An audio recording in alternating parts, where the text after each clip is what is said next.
Welcome to The Last Breakfast. Please enjoy the video. You already have the essentials. Now create the project. Open Visual Studio or .NET CLI and run .NET New MVC Framework Net 7. 0 or pick Razor for pages. Choose authentication settings to match your needs because security choices shape routing and services. Initialize a Git repo immediately so you track changes. Once done, confirm the launch profile is Kestrel or IIS Express and that HTTPS is enabled. This prevents later certificate surprises and lets you iterate endpoints and middleware safely. You now implement the core. Create controllers or Razor pages and wire routes so requests reach your code. This defines the app surface. Configure dependency injection and program. CS. Register DB context for EF core, scoped services, and interfaces because DI keeps code testable and modular.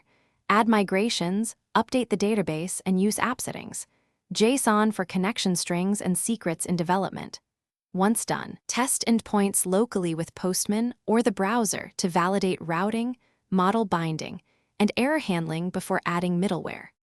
You're at the home stretch. Build a release and run .NET Publish to produce deployable artifacts. Choose hosting, Azure App Service, IIS, or Docker because each affects configuration, environment variables, and connection handling. Make sure HTTPS and certificates are configured and that logging and health checks report to a central sync. Finally, run smoke tests and apply database migrations in the deploy pipeline. Troubleshooting tip: if startup fails, enable detailed logs and set a .NET Core environment to development to reveal the exception and fix missing services or misconfigured connection strings. Thanks for watching. If this was helpful, leave a like and consider subscribing. See you next time.